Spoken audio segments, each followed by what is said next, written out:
semono tresnamu setya lan tuhu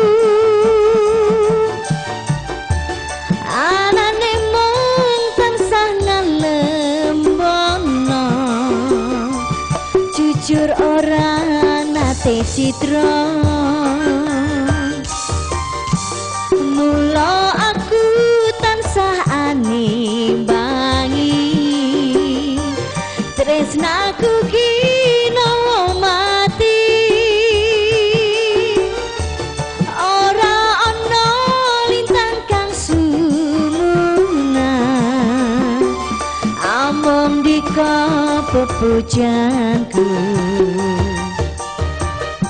seliramu pamit tugas ngayahi mreh rahayu sesami nggonku muji karya basuki sok kapan anggonmu bali peteng dedet rasaning atiku bareng keprungu kabarmu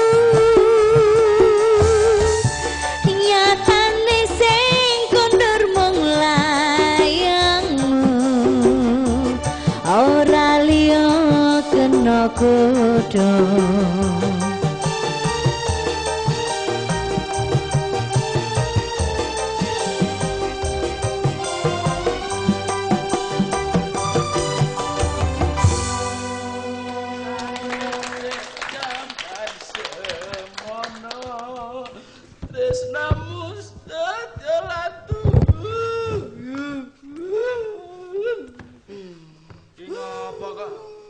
nyanyi kok datang nganggo nangis barang iki ngopo kowe iki? Sini wong lagi sedih. Dilapise.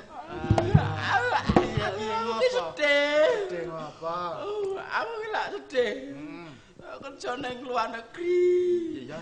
Badan aku jenenge akeh kerja ning kono ki lak penak to. Ning Jepang kuwi wingi kuwi iki. Kontrakku setahun iki wis entek. Tahun iki aku mulai. Terus akhir tahun mulai iki karepku lak ya jenenge wong kerja ning kono ki to di. Pengen ngoleh-olehi. Ngoleh-olehi, ya ngoleh-olehi bapak, simbok. Kelebu aku barang kuwi. Kowe barang kuwi karo gimana barang aja dibacu lemu nangis itu cerita sik tak rungokke iki piye. Tani. Aku ning kono wis setahun. Baranku akeh. Pengen mulih tilik simbok wong mergo ya kontakku entek. Kuwi iki aku iki tuku oleh-oleh. Karepku tak golek-oleh kowe, kabeh kita tukoke. Lah kok saiki iki dhuwitku entek. Lah kok dhuwit entek iki kepiye? Hubungane apa tuku oleh-oleh oke kok terus dhuwit entek iki kepiye? Mergone apa? Jane iki mek tak nggo bayar, tak nggo nglek kowe barang kuwi, mek tak bayar iki. Lah kok ning nggon cukup kuwi. Bayare jebulanan. Oh, barang-barang ki martok nggo tangking nggo oleh-oleh ngene terus kon bayar ngono. Karo yangku kae. Ya sapa? Ya si Gimah. Ya aku tau oleh tak tukoke iki. Ya sisik ning nggon cuke kono. Duitku entek menebus ra iso. Ora iso. Iki terus ngono malah pacarku krungu kapan nek kawin. Pacarmu ki mau kawin ngono, kak mbedi tinggal lunga sampean. Kan, kayak monggo ki aku oleh-oleh ra tekan ngomah. Pacarku ya dipewong sisan. Wah. Rumah sawo kowe iki yo mesake menasibmu jan ngungkuli kere tenan. Ngono ta wae tekan luar negeri. Tinggal ada apa ini? Nangis-nangis ada apa? Kakak Karno. Iki ngene lho, Kang. Iya. Kang Godang iki kerja ning Jepang. Karep iki arep tuku oleh-oleh. Oh, enak to kerja Jepang to? Oh, barang akeh. Jane penak. Terus iki akibate duwite entek, pacare dinikahi wong liya. Aku nek pacar ki wis ra apa-apa. Bar aku sing metak tuku kae nggo simbok. Oh, wis. Saiki menang, tenang dulu, semuanya tenang dulu. Saya kan punya temen di Bea Cukai. Tapi kok? Ya, nanti saya tanyakan kayak apa gitu ya. Tenang, duduk diam, rasa nangis ya, dilapisi. Baik, selamat malam pemirsa TVRI kembali acara kedai kami gelar. Apa itu kedai? Kenal dekat dengan Bea Cukai. Baik, topik di petang hari ini mengulas seputar barang bawaan dari luar negeri. Jadi orang-orang yang baru datang dari luar negeri kadang tidak tahu kayak apa sih barang bawaan yang harus dilalui atau aturan-aturan main yang akan harus Anda patuhi. Dan sebelum acara ini kita mulai, yang jelas nanti saya akan telepon rekan-rekan kami yang ada di Bea Cukai. Kami ajak untuk hadir di acara ini dan untuk menjelaskan bagaimana tentang aturan main ketika kita bicara tentang barang yang datang dan baru datang dari luar negeri.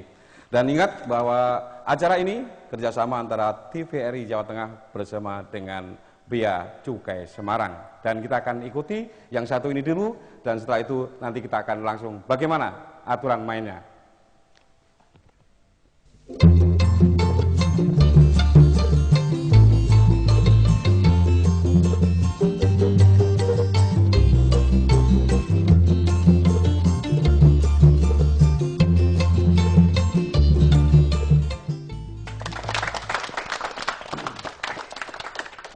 Iya, baik, terima kasih. Seperti janji saya di awal, saya akan menghadirkan beberapa narasumber kami dari Bea Cukai. Yang jelas di samping saya ini tidak asing lagi, beliau adalah Pak Imam. Selamat petang Pak Imam. Selamat petang. Kabar baik tentunya. Alhamdulillah. Alhamdulillah. Kemudian di samping saya baru ini Mas Baryo. Ya. Selamat malam. Selamat malam. Kabar baik tentunya. Baik. Kemudian juga ada Pak Rory. Robi, Pak. Pak Robi. Iya, iya. Tumben Anda bawa istri. Biar tahu gitu. Oh, biar tahu. Ini benar istri apa bukan? Oh, bukan. Nanti yang rumah marah nanti. Oke, kabar baik. Baik. Baik, Pak Imam, kita bicara tentang barang bawaan orang-orang yang baru saja dari luar negeri. Oke. Nah, apa saja sih yang dikategorikan masuk dalam cukai ini, kira-kira dijelaskan? Pada prinsipnya semua barang yang masuk itu adalah barang-barang yang harus dikenakan pungutan-pungutan, ada bea masuk, ada pungutan-pungutan lain.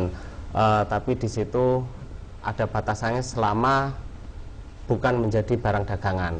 Terus kemudian nanti ada batasan-batasan mana yang harus dibebaskan begitu. Ya, mengapa harus ada semacam pungutan? Kan beli-beli sendiri kata sampean tadi ya. Iya, Terus, nah ini saya tanyakan mengapa harus bayar? Gitu? Begini, karena memang aturannya itu ketika barang masuk ke kita itu harus ada barang-barang yang memang harus dikenakan ketentuan pungutan bea masuk itu.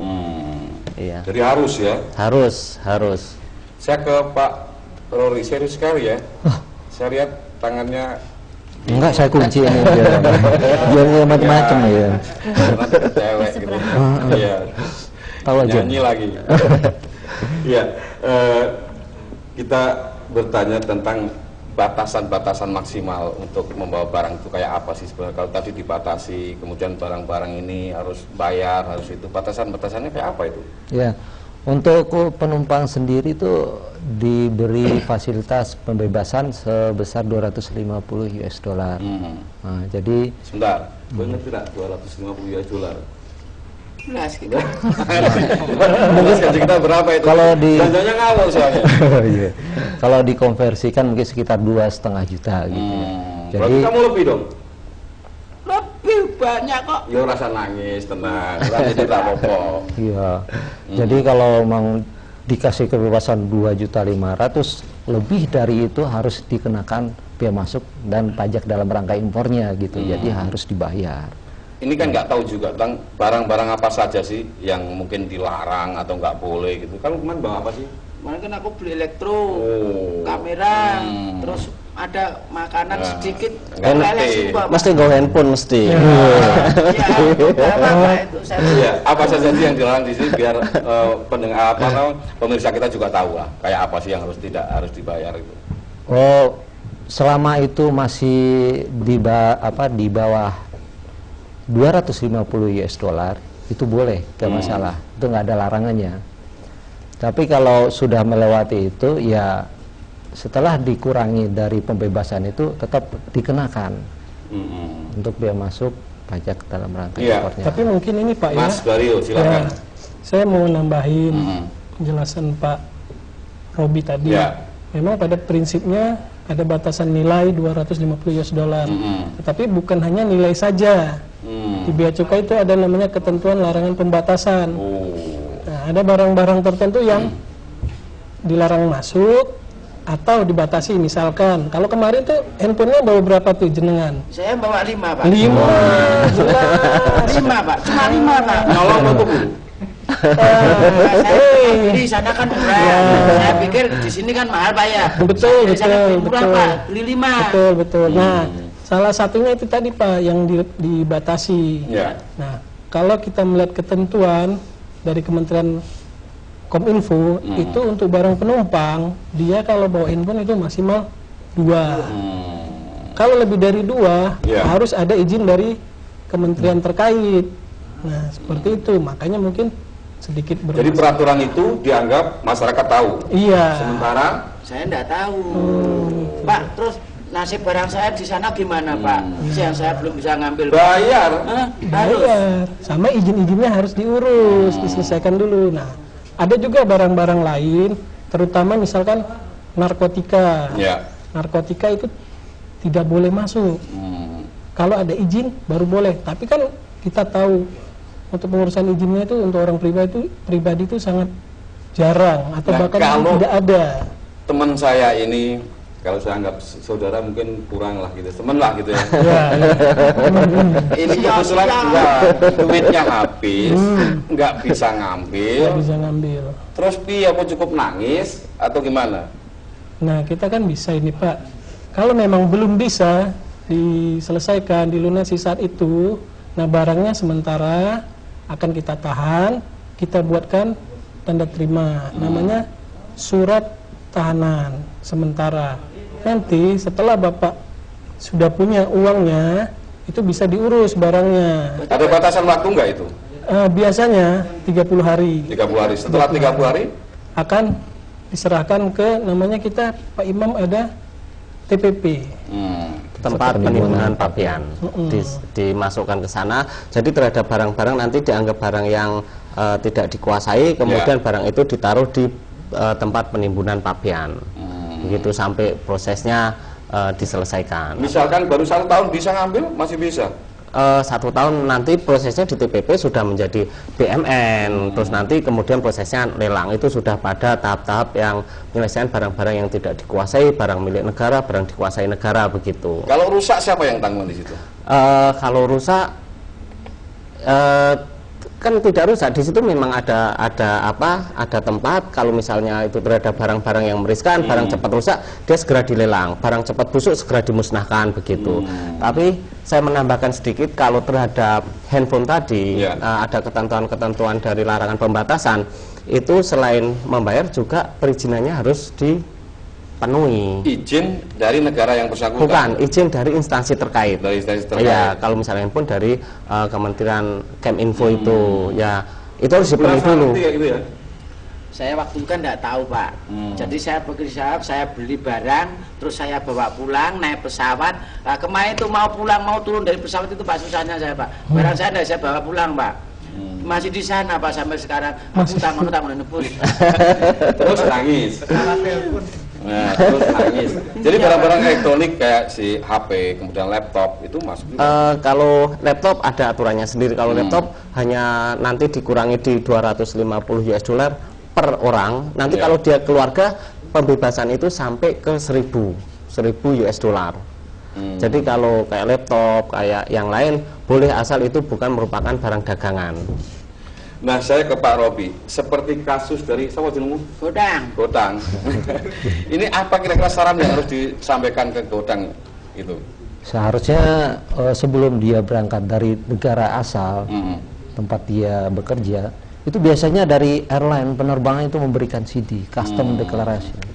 Jadi dari situ kita bisa mengetahui nanti aturan apa di Indonesia itu apa tuh aturannya, pembebasannya berapa banyak, apa aja yang boleh dibawa, atas kelebihan itu harus bagaimana, harus dibayar apa enggak gitu loh.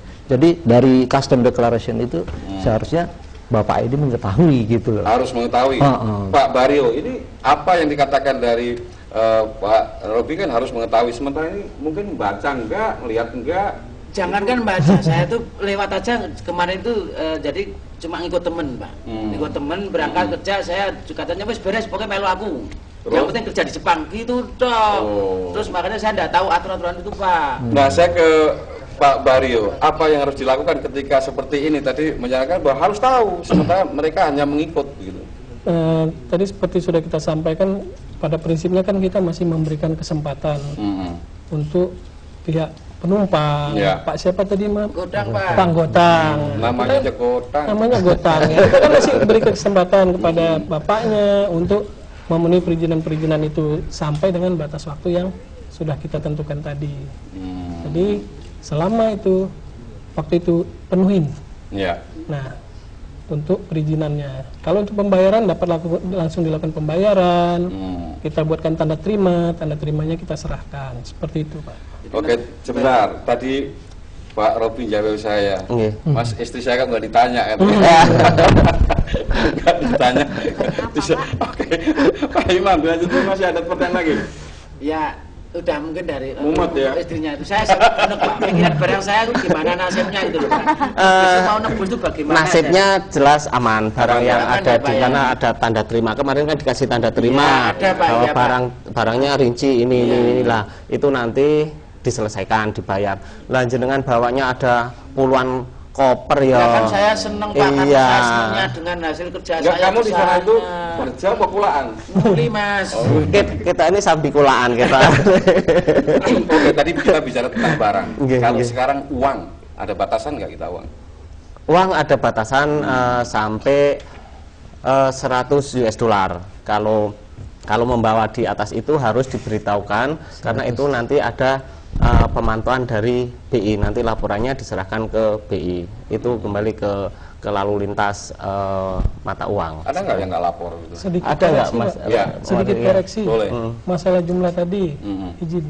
100 juta rupiah ya, 100 juta rupiah, betul. Setara dengan nilai itu. Misalkan berarti kalau dolar itu lebih kurangnya kalau dengan kurs 10.000 berarti 100 juta.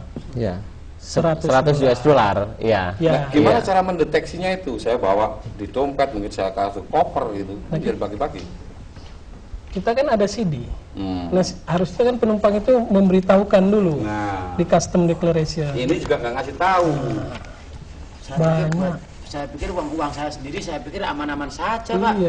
Jadi harus. Ini Mas Darno contoh CD itu. Nah, jadi setiap masuk ke harus mengisi formulir ini. Waktu itu setiap penumpang. Enggak, saya kan ikut teman, Pak. Oh, rumah samu disek koncomu. Saya tahu saya gitu, Pak. Ini harus tanda tangan nggak? Kenapa? Kalau ngisi belangko ini? Ada, di bawahnya ada tanda tangan. Kamu tanda tangan nggak waktu itu? Teman saya, Pak. Ya. Kok serba temen itu? Ya, saya kan apa kata teman, Pak? Tanya barangnya punya temen juga kali itu. Duitnya punya temen juga? Kalau itu saya yang beli, saya titipin temen kemarin pulang, terus saya tapi tidak tahu pengurusan teman saya, Pak. Saya tuh pokoknya pengen sampai rumah, karena saya senangnya, Pak, pulang ke kampung ketemu Simbo, Pak. Iya, iya. Tapi nggak tahu kalau calonmu mau. Iya, bojoku sidone calonku mau dibawa uang. Pak Robi itu kan. Enggak. Ya, Pak Robi tadi ada kelewatan tersendiri ketika Mas Godang ini hanya pasrah sama temen gitu ya. Saya nggak ngerti bahwa itu tanda tangannya siapa, yang penting saya ikut-ikut gitu aja. Nah, ini gimana kan? Ya, kalau tadi kata Mas Godangnya nggak ngerti, nggak bisa baca, ikut-ikut teman ya. Oh, mungkin dari sebenarnya dia bisa baca sekolah, cuma karena dia berpengalaman ikut saja begitu. Oh, gitu. Jadi pas dia naik pesawat, dia bagian maskapai penerbangannya nggak memberikan atau diberikan tapi dia nggak mau tahu. Nanti di bandara tujuan di negara Indonesia sendiri, pelabuhan bandaranya nanti bisa sebenarnya bisa menanyakan ke petugas kita, karena di pos kita ada ya, Pak. Pos kita ada di bagian dalamnya. Jadi sebelum keluar itu ada sebelum mengambil bagasi juga kita udah ada di posisi situ. Jadi bisa menanyakan langsung ke petugas bea cukai. Gitu. Saya mau nanya ke Mas Godang. Iya. Mas Godang waktu ngisi koper diisi sendiri atau diisikan teman? Itu kan saya dibantu teman, Pak. Dia masukin barang-barang, saya pikir ya wes teman gitu ya. Teman, Pak, dimasukkan gitu, Pak. Nah, ini perlu saya informasikan ke masyarakat karena kita harus hati-hati kalau misalnya kita dititipin koper, dititipin barang, kita tidak tahu persis isinya karena ada beberapa kasus ternyata banyak isinya narkoba, banyak isinya hal-hal yang memang tidak boleh masuk. Mereka biasanya nitipkan ke kurir sehingga Mas Godang bisa dianggap kurir nanti kalau ketangkap, dan itu menjadi sebuah jaringan yang tidak gitu ya, bisa dipisahkan. Jadi ketika Mas masuk, Mas yakin benar apa isinya, jangan sampai orang nitip ini nanti saya ambil di Semarang gitu misalnya. Itu sangat-sangat beresiko. Dan itu sering terjadi? Sering tidak, tapi ada beberapa kasus yang begitu. Kan bisa saja Mas Godang itu karena percaya dengan teman, kemudian saya misalkan bahwa kamera tadi belum tentu yang beli sendiri, kemudian uangnya belum tentu uangnya sendiri, biar bagi-bagi, kasih aja ke utang satu gitu. Itu mungkin saja terjadi, tapi kan akhirnya kena aturan yang 250 per orang, 1000 per keluarga begitu, tapi akan lebih beresiko apabila yang masuk itu ternyata narkoba begitu. Oh, jadi kalau mau masukin barang, saya mau bawa barang itu, Pak, saya harus tahu persis packing sendiri. Betul, iya. Jadi saya pikir saya kan orangnya gampang. Kamu sudah berapa kali sih? Saya kan sekali nih, Pak. Tapi saya itu sama orang tuh gampang percaya, Pak. Jadi monggo wis gitu. Iya, percaya, tapi kalau isinya nanti narkoba kan nanti yang terkena kasus hukum kan jenengan. Saya juga kena ya, Pak? Iya, pastilah. Jadi dianggap sebagai kurir. Sebentar, nanti pengen jenengan dihukum katanya. Ini yang Norjen katanya mau nanya. Iya. Nanya istrinya Pak Robi. Oke, jadi semuanya harus cermat. Kalau kita harus mau ke luar negeri, bekali dulu pengertian apa yang harus kita ikuti, aturan-aturan mainnya di situ gitu. Iya, sebenarnya ini menjadi tanggung jawab saya di unit, di seksi penyuluhan dan layanan informasi. Tahun kemarin saya sudah coba masuk ke PJTKI, kami memberikan informasi bagaimana nanti ketika harus mengirim barang lewat pos, bagaimana ketika nanti masuknya, begitulah. Informasi-informasi itu memang terus kami sosialisasikan. Terus nanti juga kami mencoba untuk membuat semacam meja dan brosur-brosur ketika teman-teman tenaga kerja mau keluar negeri, biar ketika masuk kasus-kasus seperti Mas Godang ini bisa diminimalkan. Artinya bahwa informasi dari Bea Cukai ini sangat terbuka, silakan Anda konsultasi ketika Anda mempunyai kesulitan. Betul. Dan ini sering juga dilakukan mereka-mereka itu. Iya, ini ada beberapa yang nanya, tapi kebetulan Mas Godang kemarin nggak sempat nanya dulu. Nah, gitu. ketika nanya, ada yang nanya itu respon mereka gimana sih? Kayak ini kan saya lihat ngantuk-ngantuk atau enggak ngerti. Iya. Mantuk aja gitu. Mas, saya mendengarkan penjelasan dari Bea Cukai. Diem kamu. Jadi kan banyak teman-teman tenaga kerja itu ketika sana mau ngirim barang, ada yang lewat pos, seperti yang pernah kita bahas, misalnya ngirim ke keluarganya, bapaknya, anaknya, begitu. Nanti kan ada ketentuan-ketentuan itu. Kemudian ternyata Mas Godang masuk sendiri juga ada permasalahan yang sebenarnya harus sudah dimengerti, tapi ternyata belum sampai ke Mas Godang. Berarti saya sebelum berangkat tuh nanti dari Bea Cukai bisa minta penjelasan bagaimana. Sangat monggo, silahkan. Saking senengnya diajak ke luar negeri, kemudian lolos, mereka nggak ngerti lah aturan-aturan mainnya. Dan ini mungkin bukan hanya Mas Godang saja kasus seperti ini ya. Banyak beberapa kasus memang karena ketidaktahuan dari masyarakat. Oke, Mas Baryo, kita bicara tentang alkohol ya. Kita nanti akan menanyakan tentang apakah kalau rokok dan sebagainya itu juga kena cukai. Baik, pemirsa, sebelum kita lanjutkan, kita ikuti yang satu ini dulu.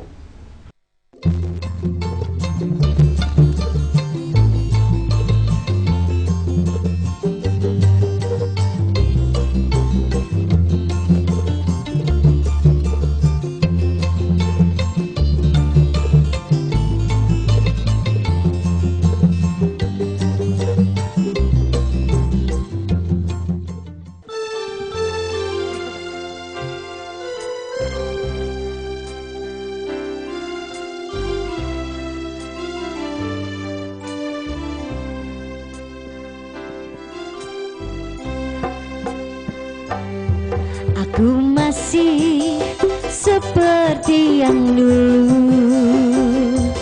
menunggumu sampai akhir hidupku. Kesetiaanku tak luntur, hati pun rela berkorban demi keutuhan kau dan aku.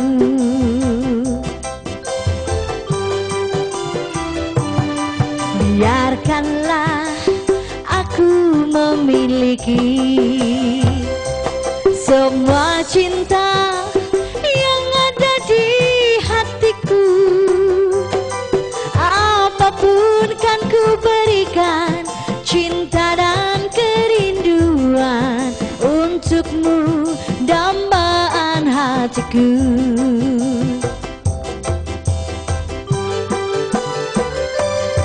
Malam ini tak ingin aku sendiri, ku cari damai bersama bayanganmu.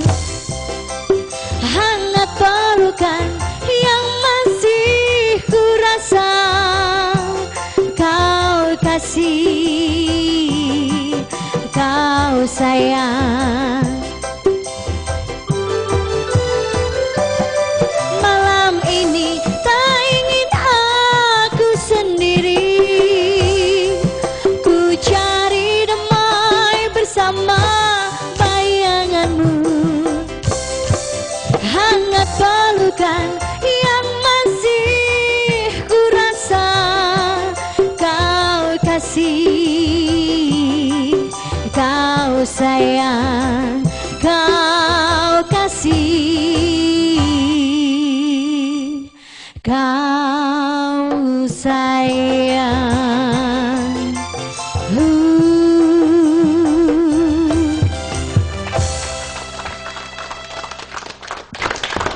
Baik, terima kasih.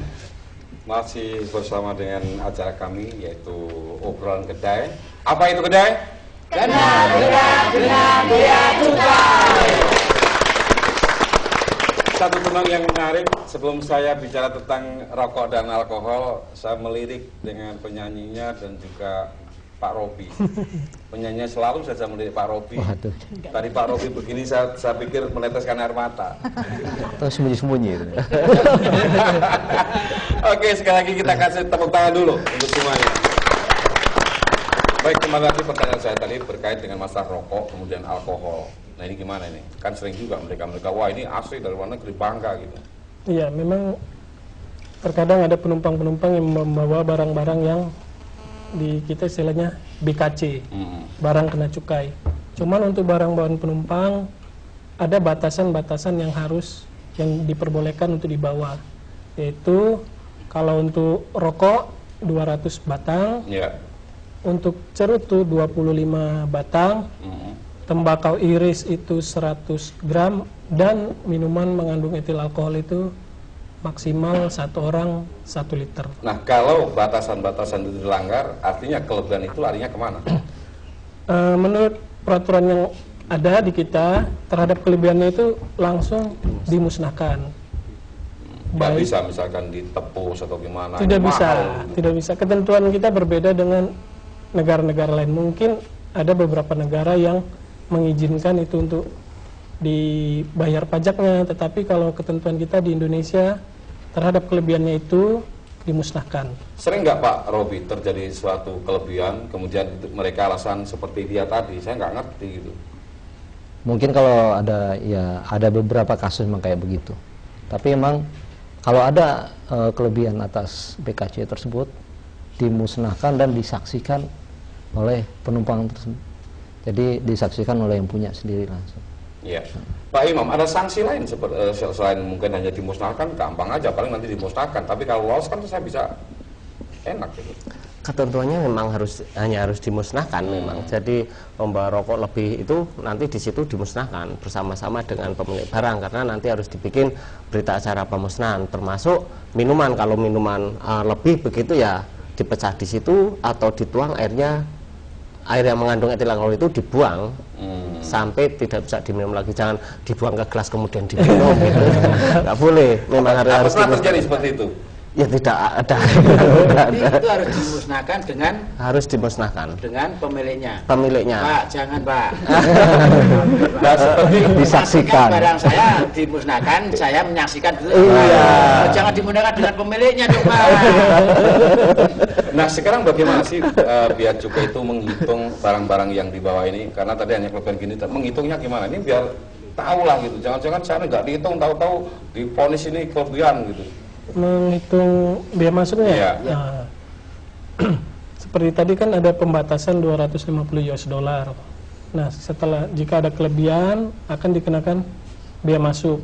Nah, pertama perlu kita tahu dulu berapa nilai barangnya itu.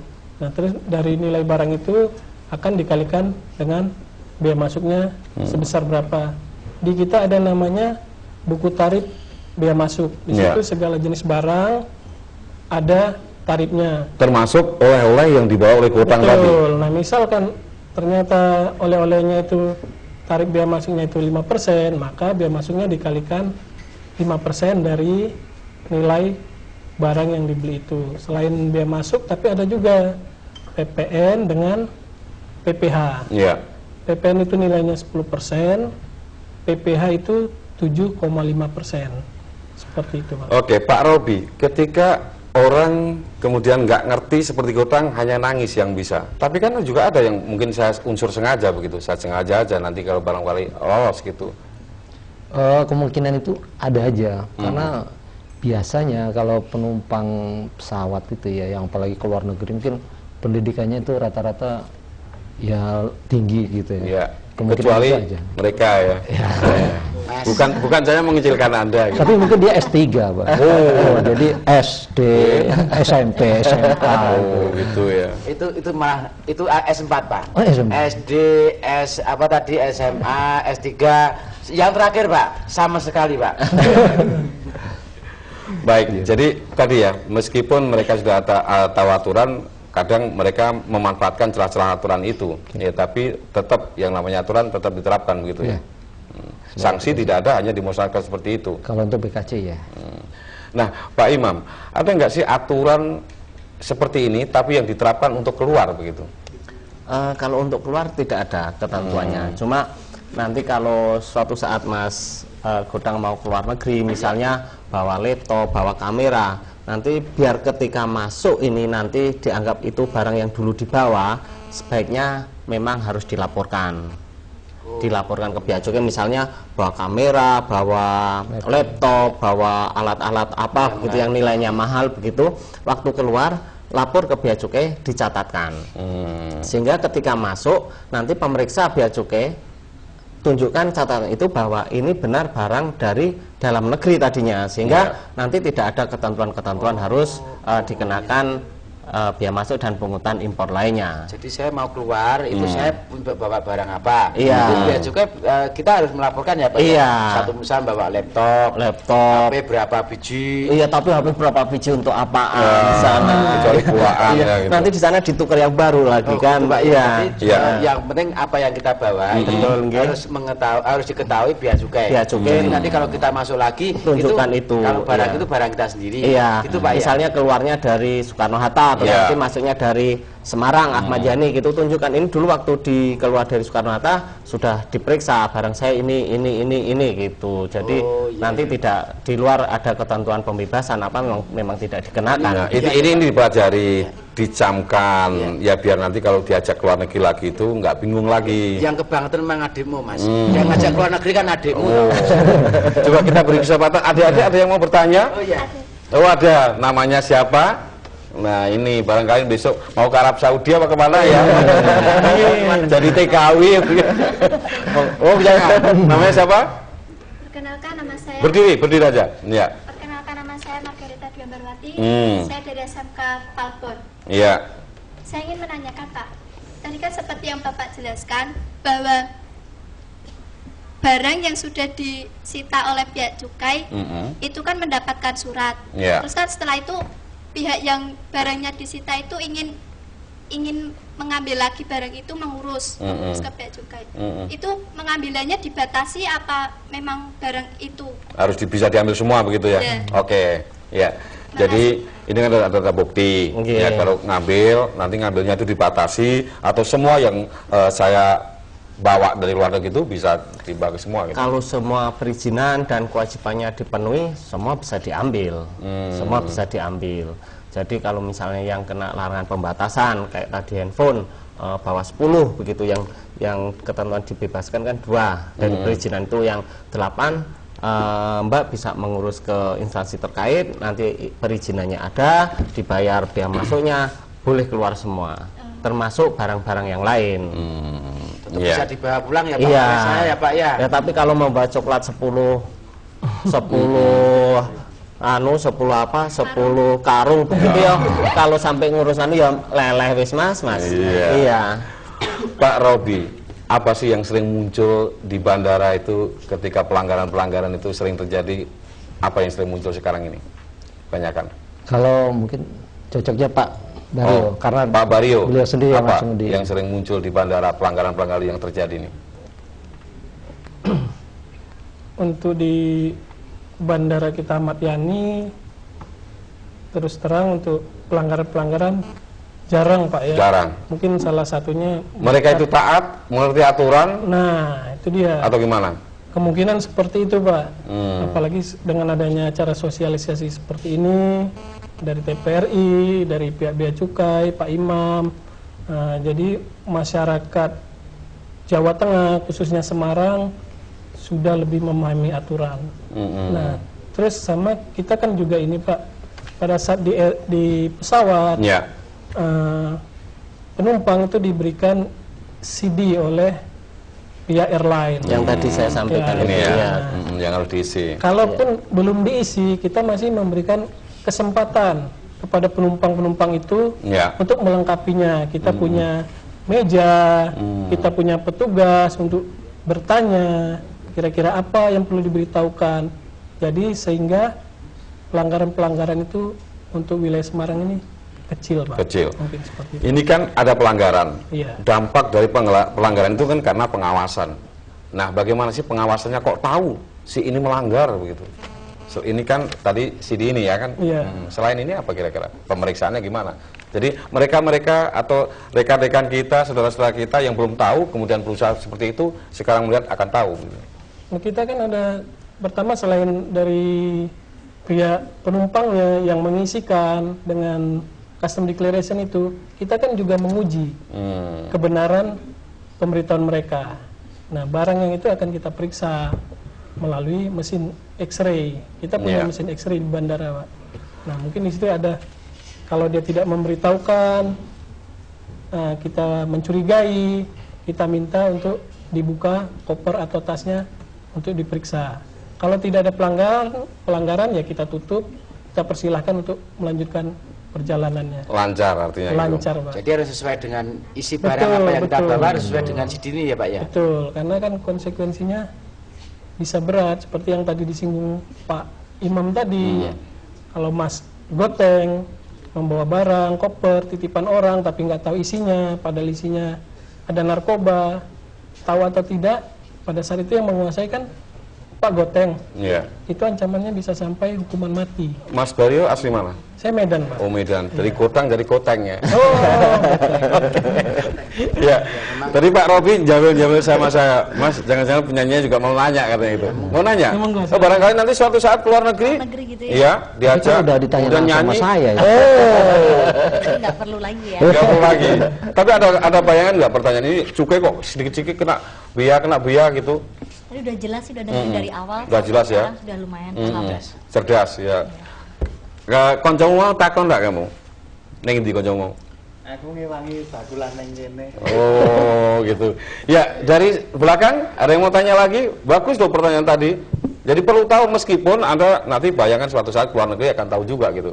Ya. Oke. Dari yang lain deh sini. Pak Imam, memang banyak ya kasus-kasus seperti si Gotang ini ketika dia datang hanya ikut-ikutan nggak taunya tadi Pak Iman dikatakan jangan, kalau kamu nggak tahu jangan ikut-ikutan. Satu saat Anda dititipi kena sanksi juga. Dampaknya akan berbahaya ketika Anda dititipi narkoba begitu. Sebenarnya kasus itu nggak banyak, hanya kayak seperti Mas Gotang atau paling nggak banyak kasus per tahun ini, tidak lebih dari 3-4 begitu. Tapi yang lebih banyak itu biasanya sering membawa minuman yang lebih begitu. Ya orang-orang yang biasa minum jahe gitu ya. Iya. Sehingga di bandara sering itu dibuka bersama, dituang, dimusnahkan begitu, membawa rokok begitu. Hal-hal itu aja. Oh, langsung di situ dituangkan? Iya, langsung. memang Nggak dimusnahkan. ditunda dulu gitu ya. Nah, nanti hilang nanti gitu ya. Iya, nanti dipikir nanti diminum bea cukai lagi. Iya. Ini Saya nggak sampai segitu Iya. lah. Terus paling kemudian membawa oleh-oleh yang lebih, membawa laptop, membawa barang, misalnya bawa tas yang mahal. Apalagi untuk sekitar 6 bulan ini ada aturan PPNBM, sehingga tas dari kulit, ikat pinggang, sepatu itu memang sangat tinggi sekali. Barang-barang misalnya tas yang bermerek begitu harganya sampai 200 juta begitu, kayak artis-artis itu kenanya bisa 50-60 juta sendiri harus bayar memang. Besar ya? Karena ada PPN tambah PPNBM. Enggak, jangan-jangan nanti penyanyinya nggak tahu luar negeri beli sapu yang ratusan juta. Iya. Nebus aja nggak bisa. Iya, repot ya. Biar ini seperti Pak Salim itu kayaknya pengen tahu, pengen tanya Pak. Nun sewu Pak Salim, ini kasih kesempatan ya Mas ya. Oh, Oke, iya. Ini Tolong. Iya Pak. Nggih. Kita putranya pernah keluar negeri ya? Justru itu mau. Oh iya. Monggo Pak Salim. Terima kasih Pak waktu yang diberikan saya. Enggak, saya terima kasih juga Anda bertanya gitu. Ini Pak, dulu saya kan pernah ke Singapura. Itu pengalaman saya pertama Pak, saya mau berangkat ke Singapura. Apakah kalau membawa barang sudah dikasih tahu bahwa isinya itu misalkan A, ini Pak isinya A. Waktu itu saya bawa alat musik ini Pak. Nah, niku ada dalamnya itu siter kecapi. Saya tutup dengan kotak dan saya kunci. Nah, waktu itu apa itu kalau sudah dikasih tahu itu isinya siter apa ya harus memang diperiksa itu Pak. Ya, Anda ngisi ini enggak? Ya waktu itu ada yang udah ngurusi Pak dari Dinas Pariwisata. Oh. Cuma saya ditanya ini isinya barangnya apa? Ini kendang, ini siter Pak. Tapi cuma tertutup kotak itu loh Pak. Iya. Tapi setelah itu dibongkar gitu loh Pak. Apa berarti kalau sudah ditahu itu sudah dikasih tahu bahwa itu isinya siter, apa ya memang harus diperiksa gitu Pak? Kalau yang dibongkar rusak dusnya atau rusak barangnya? Yang dibongkar itu petinya Pak, dibongkar mau dilihat isinya apa bener gitu loh. Anda merasa dirugikan nggak ketika dibongkar itu? Ya sebetulnya enggak Pak. Cuma kan ya itu terbuka apa takut saya nanti kalau di dalam ini Pak itu kan kecapi ya. Terus kalau pengalaman yang kedua Pak, apa kalau masuk di bandara, keluar dari bandara itu suruh tanda tangan. Kebetulan tanda tangan saya itu nggak sama dengan paspor Pak. Kebetulan tuh waktu saya ngisi tanda tangan mau berangkat itu paspor saya tangan agak kecoret sedikit, dan waktu di Singapura tanda tangan saya itu jadi pas benar gitu Pak. gitu ya. Jadi agak beda itu loh Pak. Di sana saya ditahan Pak. Oh. Kok berapa hari? Tangannya nggak sama, saya langsung digiring ke kantor. Berapa hari dan? Ya nggak ditahan berhari-hari Pak. Enggak. Cuma dimasukkan, ditanya kamu berapa kali ke Singapura? Baru sekali ya? Ya. Kamu orang Muslim ya? Ya. Langsung suruh duduk Pak di kantor, didiemin aja Pak. Oh, didiemin aja? Didiemin aja. Pakai baju itu juga kemarin nggak ya? Ya Pak, pakai bajunya itu. Ini Pak pakai kaos dan pakai ini loh Pak. Nah, waktu itu tahun 2005 Pak. Terus rombongan dari Dinas Pariwisata nyari, loh mana Pak Salim? Nah teman saya ngomong itu Pak dimasukkan ke kantor gitu. Terus saya disamperin ke kantor, terus Dinas Pariwisata ngomong ini mungkin menjelaskan bahwa ini orang mau main musik di Pantai Marina, jadi ini orang saya, ini bukan apa-apa gitu. Atau mungkin ada anggapan lain ketika ada masuk kantor itu dijamu orang sana ya? Enggak Pak, enggak dijamu Pak. Dijamunya dijamu malah mau ditahan itu. Karena gara-gara tanda tangannya enggak sama. Nah ini bagaimana Pak kira-kira? Baik, ini satu pengalaman yang menarik ya. Ketika pertama kali seperti Gotang tadi ya, banyak hal-hal yang tidak tahu ya, sehingga sampai Pak Salim ditahan. Hebat katanya. Kalau yang ditahan, saya mulai dari yang ditahan. Kalau ditahan itu kan ditahannya di Singapura.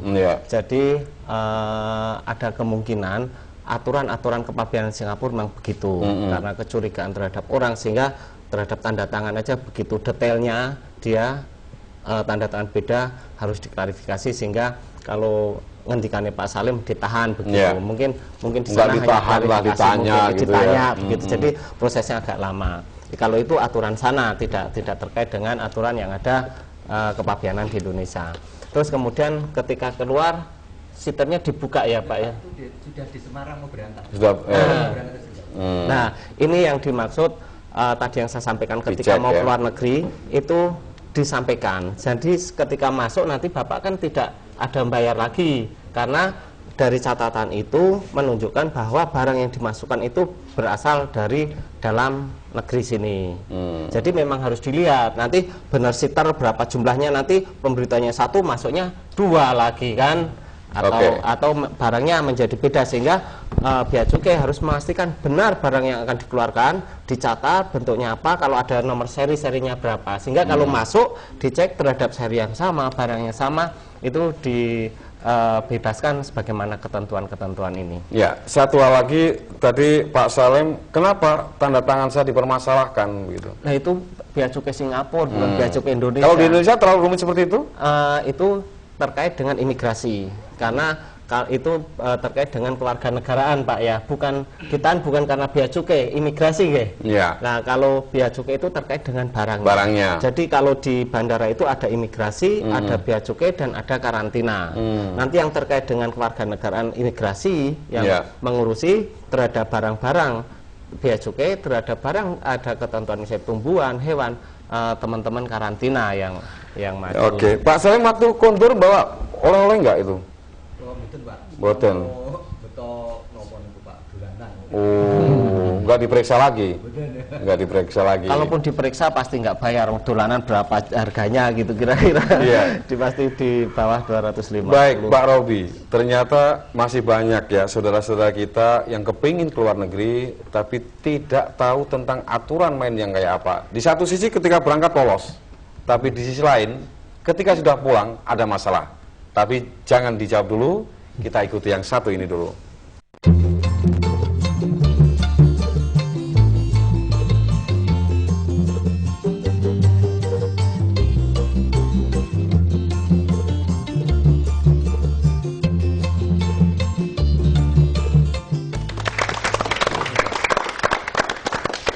Baik, terima kasih Anda masih bersama saya dalam acara obrolan kedai. Apa itu kedai?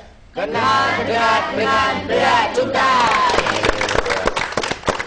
Bukan kenal dekat dengan penyanyinya ya. Baik, saya ke Pak Robi dulu tadi. Ya, tentang ini kan permasalahan-permasalahan yang sering timbul itu ketika berangkat ada masalah. Kadang berangkat nggak ada masalah, tapi pulangnya tadi ada masalah. Apa kira-kira yang perlu disampaikan kepada masyarakat kita yang mau berangkat atau pulang? Ya, tadi sempat disinggung juga sama Pak Imam. Jadi sebenarnya kita itu bagian penyuluhan dan layanan informasi. Jadi kita sering memberikan sosialisasi kepada masyarakat usaha. Pernah tahun ini PJTKI ya Pak Imam ya. PJTKI karena fokusnya banyak ya, mungkin kalau di sini nggak ada ya, tapi di seluruh Indonesia mungkin banyak yang PJTKI yang pas baliknya ada masalah gitu ya, mungkin dari tadi mungkin ketidaktahuan apa emang sengaja udah teman saya aja yang ngurusin. Penyuluhan itu jemput bola atau nunggu diminta? Kita itu aktif. Jadi ada yang berdasarkan undangan, kita datangnya berdasarkan program kita sendiri juga ada. Kan ada semacam kita akan memberangkatkan TKI ini baru semua, kemudian wah ini biar tahu kita undang aja lah Pak Robi gitu. Kita langsung mengunjungi. Kalau untuk PJTKI kita langsung mengunjungi karena itu udah termasuk program kita. Dan selain itu pas keberangkatan misalkan itu mungkin ada pelang pemberitahuan untuk CD, mungkin kita taruh CD. Artinya untuk wilayah Anda sukses ya, karena apa yang dikatakan Mas Brio tadi nggak ada sampai sekarang, sangat kecil pelanggaran-pelanggaran itu. Tapi kita beri kesempatan dulu yang mau nanya. Tadi ada yang di belakang mau nanya, silakan. Mas apa ini? Perkenalkan, nama saya Fajar Septiawan, asal SMP Negeri 2 Blado, Batang tepatnya. Saya mau tanya Pak, kan nanti di setiap itu ada cukai, kan itu dikena denda lah. Nanti denda itu masuknya devisa negara atau masuk ke pihak cukainya sendiri? Terima kasih. Oh, masuk kemana gitu ya? Nggak tahu kalau masuk Pak Imam atau Mas Baryo apa mungkin Pak Robi, tentunya enggak ya. Tapi perlu dijawab. Pasti tidak, pasti tidak, karena ketika pembayaran apapun di bandara itu semua nanti ada bukti dan uang-uang itu masuk ke kas negara. Yeah. Lebih kalau di Soekarno Hatta ini pembayaran sudah langsung gesek begitu. Kalau di Semarang masih ada kasir yang kemudian nanti di store masuk ke kas negara. Itu kira-kira, jadi ya pasti nggak mungkin masuk ke kantongku lah ya. Di awal tadi ketika Mas Godang ada masalah, coba saya telepon rekan-rekan saya yang ada di Bea Cukai. Pernah nggak ada kasus-kasus penipuan yang saya pura-pura kenal padahal saya nggak kenal, kemudian harus bayar sekian gimana, dan antisipasinya gimana kira-kira? Saya coba jawab. Memang ada beberapa kasus di bandara yang mengaku-ngaku petugas Bea dan Cukai.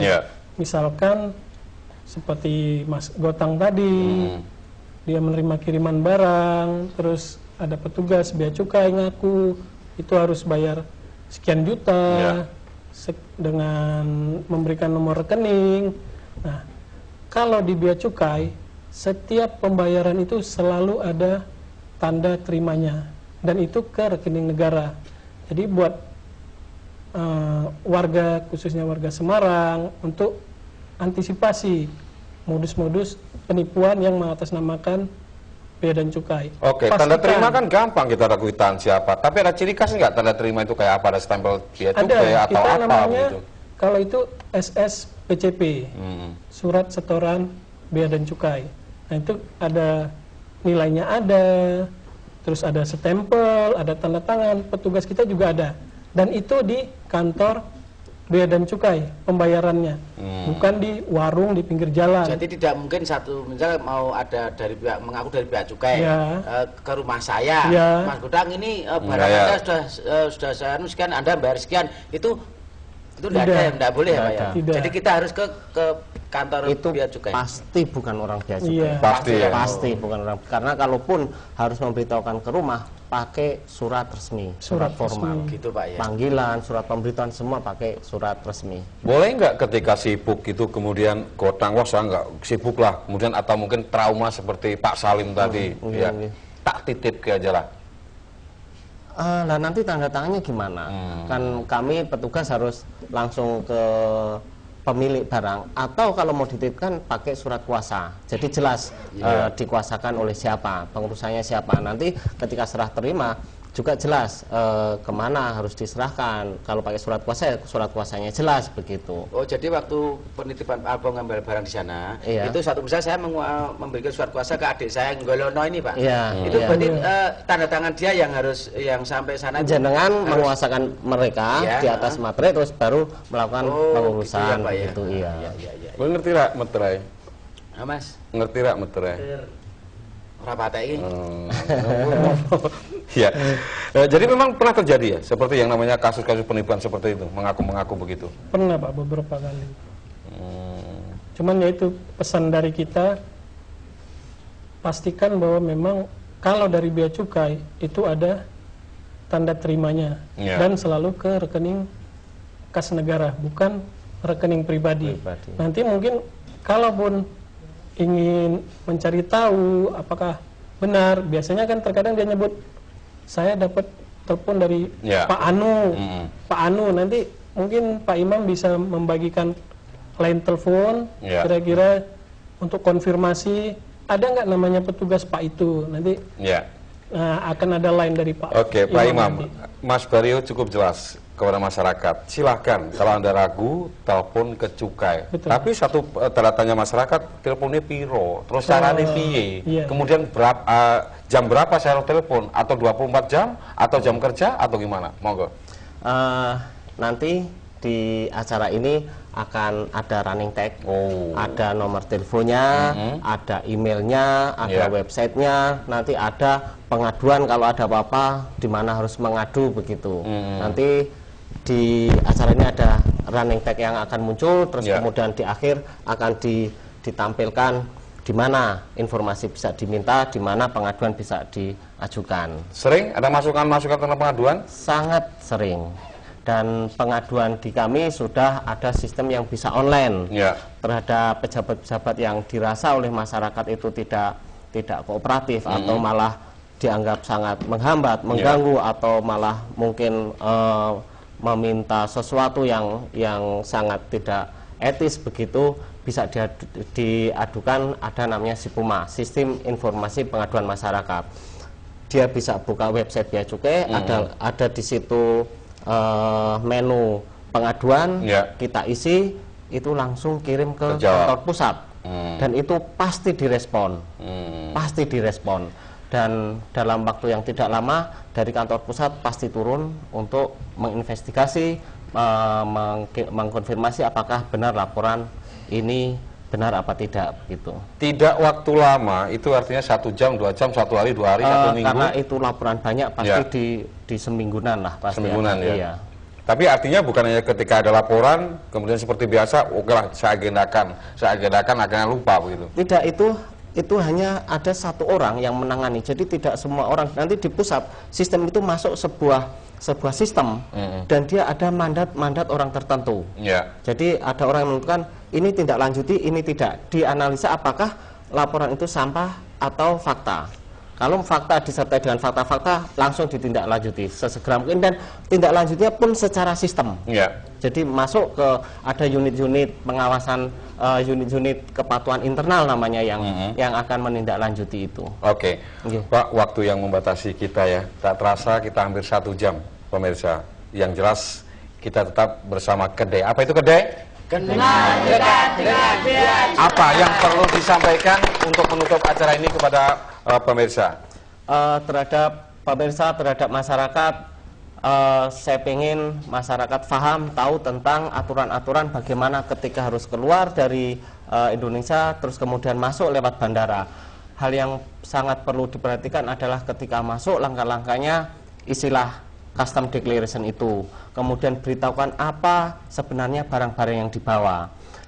Terus kemudian saya mudah-mudahan di tahun-tahun depan, di 2014 ini, banyak program yang mau saya sampaikan untuk sosialisasi ini. Amin. Saya akan coba sosialisasikan di setiap pemberangkatan di Ahmad Yani, kemudian masih akan saya teruskan selalu untuk sosialisasi ke teman-teman PJTKI ketika mau berangkat, biar ada pemahaman, ada tambahan pengetahuan bahwa nanti kalau masuk bagaimana caranya, kalau ngirim barang bagaimana caranya, sehingga kejadian-kejadian sama Mas Gotang bisa diminimalkan.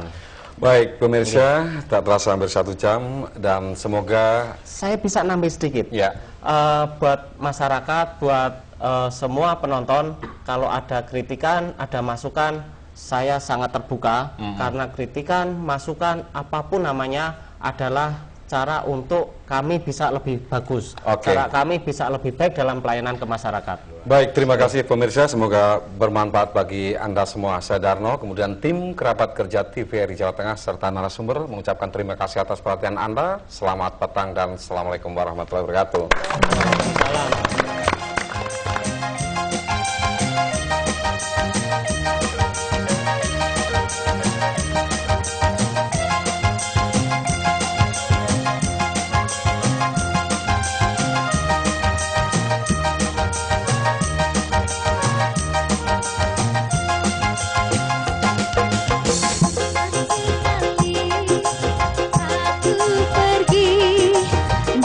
Jakarta ke Surabaya, menengok nenek di sana mengendarai kereta malam. Cuki caki cu, kereta berhenti. Cuki caki cu, hatiku gembira. Cuki caki cu, kereta berangkat. Cuki caki cu, hatiku gembira.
Aku